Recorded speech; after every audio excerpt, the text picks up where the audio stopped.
ወራህመቱላሂ ወበረካቱ። ሁላችሁንም ሰላም ሰላም ብያለሁ። እንዴት ናችሁ? ሰላም ናችሁ ወይ? እንግዲህ በጆሮ ላይ የተደረገ ሲህር ወይም ደግሞ በጆሮ ውስጥ ሰይጣን ወይም ጅኒ ገብቶ ከሆነ በጆሮ ላይ ብቻ የተደረገ ሲህር ወይም ድግምት ካለ የምናያቸው ምልክቶች አሉ። እንደ መግቢያ እዚህ ጋር የተጻፈውን እንደ መግቢያ ላንብብላችሁና ቀጥሎ እነዚህ የምጠቅሳቸው ምልክቶች ካያችሁ በጆሯችሁ የተደረገ ሲህር አለ ወይም ያጋጠማችሁ ችግር አለ ማለት ነው። ወደ መፍትሄው ትገባላችሁ ማለት ነው። ለምሳሌ ሸይጣኖች በዘፈንና ባሉባልታ አማካኝነት በጆሮ በኩል ወደ ልብ ይገባሉ።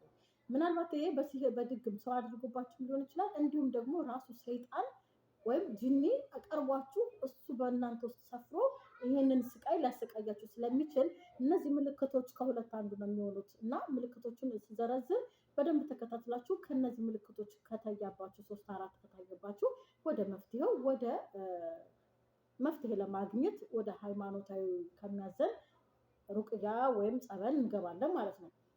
እሺ ይህ የጆሮ ላይ ሲህር ሕክምናው ፈታኝና አሰልቺ ቢሆንም በአላህ ፍቃድ በቁርአን ሙሉ በሙሉ ይድናል። ለዚህ ጥናት በዋና የሚያጋልጡ ወደ ጠንቋይ መሄድ እንግዲህ ለዚህ ጥቃት በዋናነት የሚያጋልጠው ወደ ጠንቋይ መሄድ ወይም ደግሞ ዘፈን ማዳመጥና ወሬ ሀሜት መስማት ለዚህ ጥቃት ተጠቂ ወይም ሰለባ ትሆናላችሁ ማለት ነው። አንዳንዴ ጠንቋይ ላይ ሰው ቪዲዮ አስደርጉባችሁ ሊሆን ይችላል መግቢያ ላይ እንደገለጽኩኝ። ካልሆነም ደግሞ ምናልባት በእናንተ ስህተት አሉባልታ፣ ሀሜት፣ ዘፈን ምናምን ጥርቂ ምርቂ ነገር በማብዛት የተነሳ ሸይጣን ወይም ጂኒ በጆሯችሁ አልፎ ወደ ልባችሁ ገብቶ እነዚህን ስቃዮች ሊያሰቃያችሁ ይችላል ብለው ተናግረዋል ማለት ነው። እሺ ስለዚህ ከነዚህ ምልክቶች አሁን ከምገልጸው ምልክቶች ከታየባችሁ በእነዚህ በአሉባልታ፣ በወሬ፣ በዘፈን ምክንያት ለጂኒ ሰለባ ወይም ለድግም ሰለባ ሆናችኋል ማለት ነው። አንደኛ የማይፈልጉትን ነገር ትሰማላችሁ። ታማሚ የሚሰማው ነገር ሙሉ በሙሉ አንተ ፈንቶ በቃ ቅብጥስጥስ ያለ በቃ እናንተ እየሄዳችሁ ዩቱብ ላይ እንግዲህ ከቤት አሁን እንደውም በየቤቱ እየሄዱ ሀሜት መተማማት፣ በየቤቱ እየሄዱ ማማት ማውራት ቀርቷል። ሁሉም ነገር ቲክቶክ ላይ፣ ፌስቡክ ላይ፣ ዩቱብ ላይ ነው ያለ። ሀሜትም እንደ ጉድ አለ፣ ወሬ አሉባልታ እንደ ጉድ አለ። የምትፈልጉት ነገር በሙሉ ልክ እንደ ገበያ ሚዲያ ላይ እየተገኘ ነው ማለት ነው። ስለዚህ ቀጥታ ሄዳችሁ ሞባይላችሁ ከፍታችሁ የት ነው የምትሄዱት? እነዚህ አሉባልታ ሀሜት የሚሰዳደቡ የኔም አለሁበት እኮ አንዳንድ ጊዜ እየሄድኩ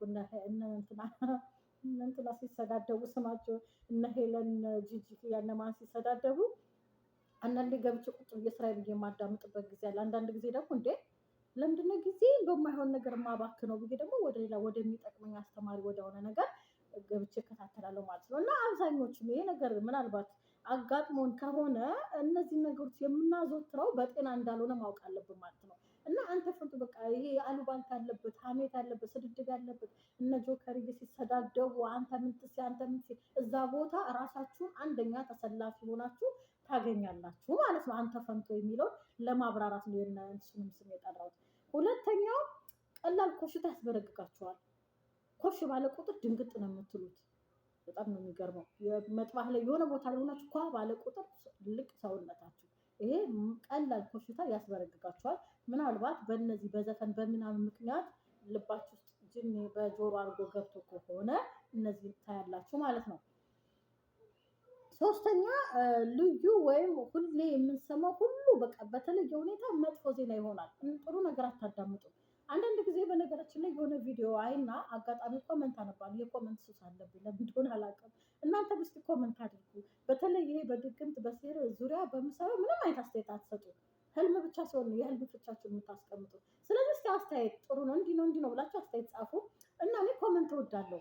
የሆነ ቪዲዮ አይቼ ሳበቃ ኮመንት ላይ ሂጄ ዘው ነው የምለው እና ሁሉም አንዳንድ ሰዎች ምን ይላሉ መሰላችሁ ኮመንት ላይ ኧረ በቃ በለን ፈጣሪው ሁሌ የምንሰማው መከራ፣ ሁሌ የምንሰማው መዓት፣ ሁሌ የምንሰማው ችግር ከችግር በቃችሁ በለን ከመከራ ውጣ በለን።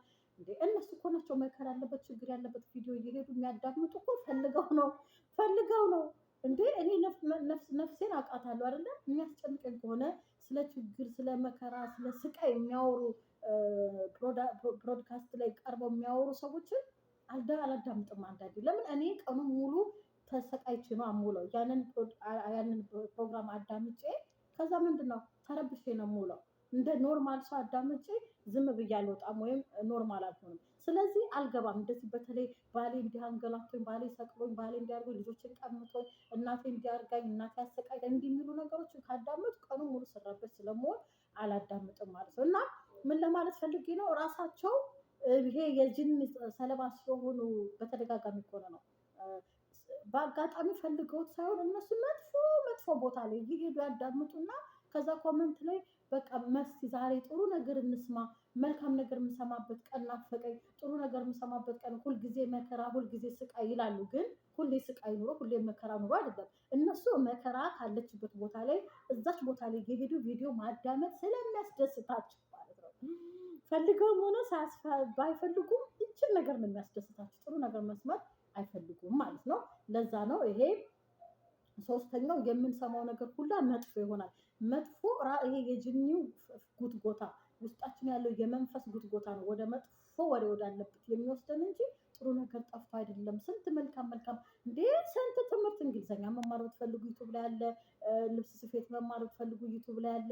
ምግብ መማር ሁሉም እውቀት ሞልቷል ዩቱብ ላይ። አላውቅም የሚባል ነገር እኮ የለም ቀርቷል። አሁን ግን ይሄ ችግር ስላለ ያለብን ከሆነ በተለይ መጥፎ ታሪክ እንገባና ከዛ ኮመንት ላይ መቼ ነው ሀገራችን ጥሩ የምንሰማው? ሀገራችን መከራ በቃ ማላዘን ገባችሁ አይደለ? ያንን ይሄን ለማብራራት ነው። እሺ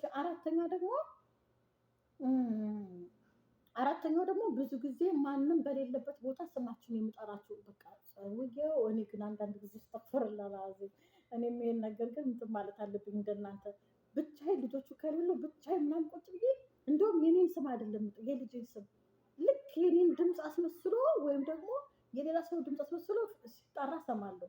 እና ምናልባት ስማችሁ ሰው በሌለበት ሲጠራችሁ መስማት እንደገና ልጆቼ እኔ ቴንሽን እያደረኩኝ አላውቅም። ልጆቼ ከሌሉ እኔን ስሜን ሲጠሩ ማማ ሲሉ ሰማቸዋለሁ። ወይ ራሴ ቴንሽን እያደረኩ ይሆን አላውቅም። እንግዲህ ከነዚህ ምልክቶች እኔም ጋር በብዛት ከታየ ወደ መፍትሄው እገባለሁ ማለት ነው። ለእናንተ በማዘጋጀው ለራሴም እኮ እውቀት እያገኘሁ ነው፣ ለእናንተም ለእኔም ማለት ነው። እና ስማችሁ ሲጠራ እንደው ሊሆን ይችላል ብዬ አስባለሁ።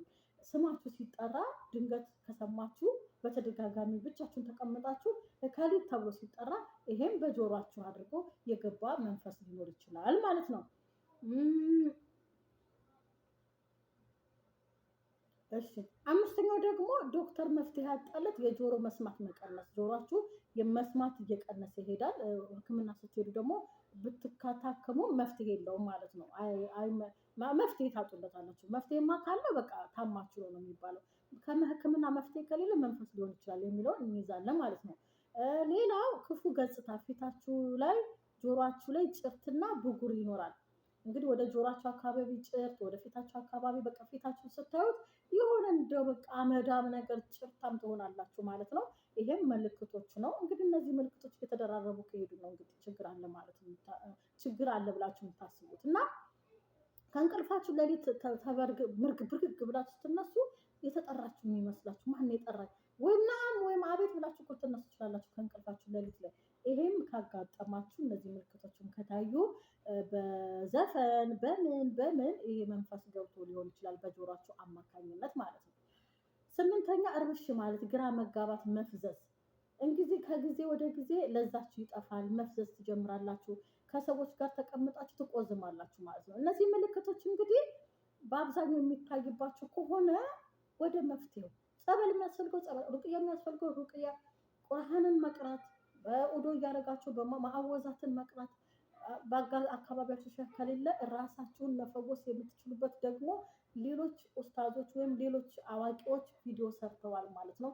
እንዴት ራሳችሁን በራሳችሁ ማዕወዛት አድርጋችሁ ሩቅያ ማድረግ እንደምትችሉ፣ እንዴት ብላችሁ መፈወስ እንደምትችሉ ሁላችሁም በየሃይማኖታችሁ ተሰርቷል። ጾም ጸሎት ምናምን እያሉ የሌላ ሃይማኖትም ሰርተዋል። የኛዎችም እየሰሩ ነው። እየገባችሁ እዩና እነዚህ ምልክቶች ካያችሁ ወዲያውኑ ወደ መፍትሄ ትገባላችሁ ማለት ነው። ከዛ በኋላ ከተፈወሳችሁ በኋላ አንተ ፈንቶ አታዳምጡም፣ ዘፈን አታበዙም። በተለይ የሚሰዳደቡ ቦታ ላይ ለእናንተ እኮ ፈን የሚመስላችሁ ያስደስታችኋል እኮ በቃ ሳቅ ጨዋታ ምናምን የሚመስላችሁ ሲሰዳደቡ ሲረጋገጡ እንደዚህ ነው። አንተ ግን እኮ ከባድ ነው ወላሂ። አይምሮ ላለ ሰው ለሚያስተውል ሰው እንዴት መጥፎ ነገሮችን ማዳመጥ ይከብዳል። ግን ኖርማል ይመስላል። ይሄ ምንድነው የክፉ መንፈስ ስራ ስለሆነ ነው። እና ከነዚህ ነገር ትርቃላችሁ። ከሐሜት ካሉባልታ እነዚህ ነገር ትርቁና ወደሚጠቅማችሁ መንገድ ታዘነብላላችሁ ስትፈወሱ ማለት ነው። ለመፈወስና ለመዳን ደግሞ መጀመሪያ ምክንያቱን ህመሙን ማወቅ ነው። እነዚህ ህመሞች ካለባችሁ ወደ ፈውሱ ታዘነብላላችሁ ማለት ነው። ስለተከታተላችሁን ከልብ አመሰግናለሁ። ላይክ አድርጉ፣ ሰብስክራይብ አድርጉ፣ ሼር አድርጉ። በቀጣይ ቪዲዮ እስከምንገናኝ